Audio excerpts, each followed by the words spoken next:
Everyone, respected madam, dear friends, a very good morning to all. I am Mrs. G. Ajita, MSc Nursing first year student, Department of Mental Health Nursing, Holy Mary College of Nursing, Hyderabad. Today I am here with a presentation which is about psychoimmunology. In that, the points to be discussed here about history, the definition of psychoimmunology, types, factors of immunity, factor affecting immune response, and organs of immune system in psychiatric illness. So if we see the introduction of immunity is psychoimmunology is also referred as psychoneuroimmunology or psychoendoneuroimmunology because there is an interaction between the psychological process and the nervous system and immune system of the human body. So before going to the discussion, let's go through the history of psychoimmunology. Now, since the beginning of modern medicine, there is a great relationship between the psychiatric syndrome. The syndrome means here the group of diseases related to the psychiatric illnesses and between the immune function. So, in the year of 1964, George F. Solomon and also his research team from University of California, he termed the word like psychoimmunology and he marked in history those related to emotions, immunity and diseases. So let's go across the definition. The branch of medicine that studies the effect of psychological and social factors on the functioning of the immune system, or the study of connection between the mind and the process of immune system. So the psychological process or the mind that between the immune system. Now we'll see what is the connection between brain and immune system. So there is a great relationship between and also the interactions during the development and hemostasis and response to injuries. Here the hemostasis means balancing the thought of as a dynamic equilibrium rather than a constant and changing state. Next we'll see actually what is immunity. Immunity is a state of having sufficient biological defense to avoid infection, disease or other unwanted biological invasion. It is the capability of the body to resist harmful microbes from entering it. So the immunity divided into certain types. Those types are adaptive immunity and innate immunity. Adaptive immunity is also called as acquired immunity. It is a subsystem of immune system and it is composed specialized systematic cells and processed that eliminate pathogens by preventing their growths. This process of acquired immunity is the basis of vaccination or immunization. So the example of acquired or adaptive immunity or allergic and the conditions related to asthma. And now we'll see the innate immunity. The innate immunity is also referred as natural immunity and also it is a non-specific defense mechanism that come into play immediately or within hours of an antigen appearance in the body. These mechanisms includes physical barriers such as skin, chemicals in the blood and also the immune system cells that affects the foreign body cells in the body. So some of the examples of innate or natural immunity are cough reflex or enzyme in tears and skin oils and mucus which traps bacteria and small particles. So these are all the adaptive immunity or innate immunity. If you see the difference between the acquired immunity and natural immunity is that the innate or natural immunity is something where already present in the body and the adaptive or the acquired immunity is created in response to exposure to a foreign substance. and also this adaptive immunity is once activated against a specific type of antigen, the immunity remains throughout the life.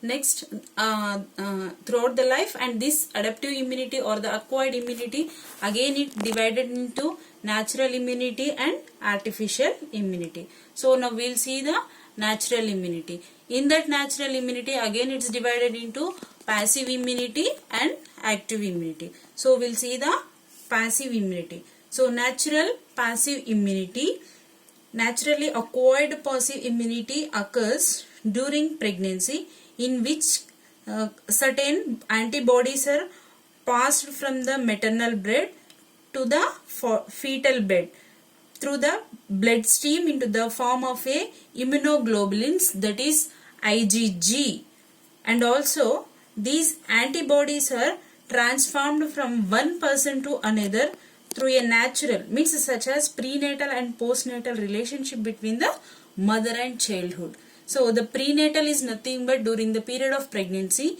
and the postnatal relationship means during the period of postnatal after the delivery, in the form of breastfeeding through the giving the milk to the baby. And the next one is active in the natural immunity. Active immunity is artificially acquired. Active immunity can be introduced by a vaccine or the immunization that contains the antigen. Next we'll see the artificial immunity. In the artificial immunity also it divided into two types. First one is artificial passive immunity and the artificial active immunity. So we'll see the artificial passive immunity is that where it is an immediate but short-term immunization provided by the injection of antibodies such as gamma globulins. These are not produced by the recipient cells, but these antibodies are developed in another individuals or another individuals or any animal, then injected into the another individuals. For example, like baby's protection against certain infections by getting antibodies through colostrum or the breast milk, and also the injection like anti-sera, which is a suspension of antibody particles which is given to the babies to increase the immunity levels of a babies. Next we will see the artificial active immunity. So this is the immunity where any immunization with an antigen, by giving a safe form of the antigen artificially, the baby will produce the own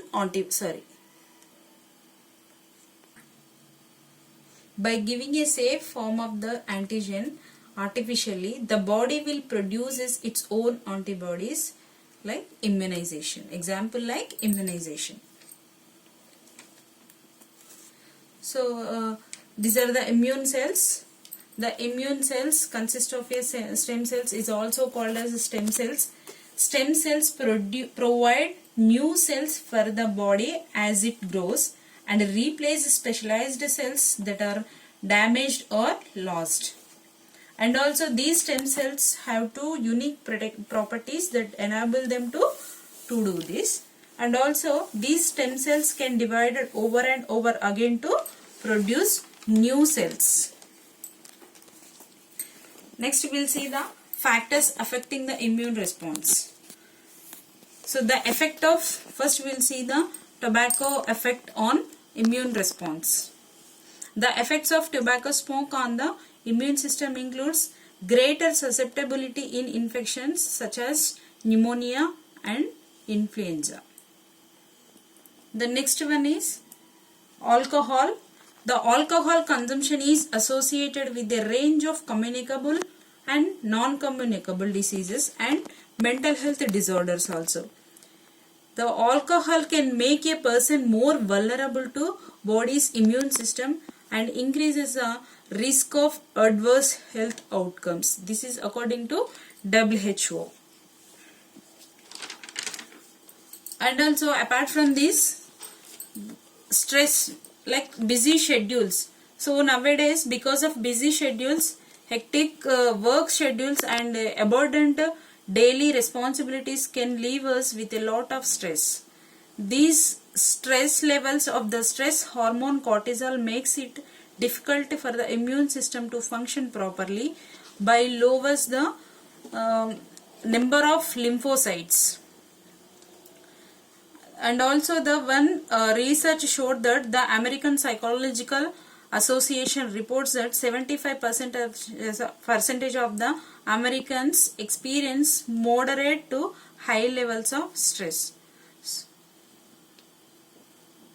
Apart from this, some more factors are there to decrease the immunity systems, like diet, nutritional status, and the obesity, like exercises that are active exercises, and also the chronic exercises, and also the stress factors related to the environmental and physiological and psychological, and vaccination history, and the hormonal status, age, and also the gender, genetics, and also the early life events like sedentary lifestyle, and also the loneliness.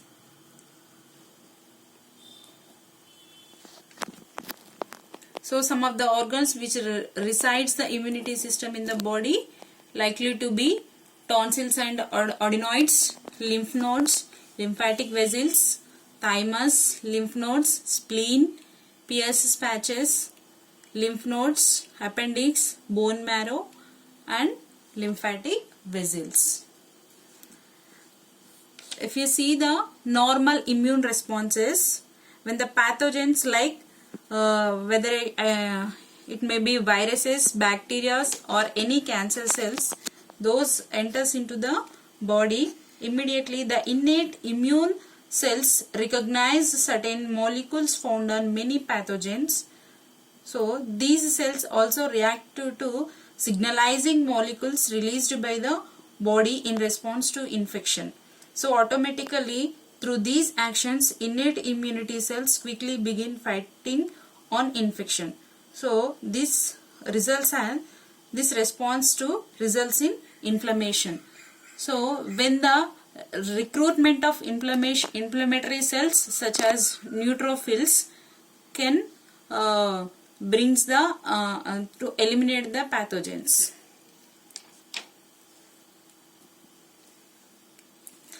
So the implications of the immune system in psychiatric illness.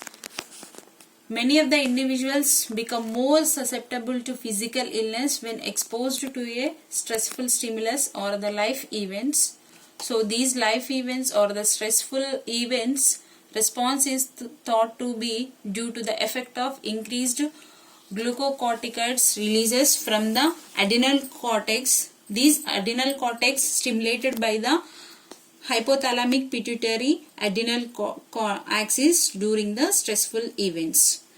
So when the person is affected by the stressful events, automatically there is an increased production of epinephrines. When the epinephrine is increased, automatically this increased epinephrine decreases the level of immunity system. And also some of the studies are evaluated that the lymphocytic functioning are impaired due to the some of the disease conditions like grief, bereavement, and depressions. So when the person is suffering with these psychiatric illnesses, automatically the immunity system will be altered. And the last one is evidence exists to support a correlation between psychosocial stress and the onset of illnesses. Research is still required to determine the specific process involved in stress induced modulation of immune system. Thank you.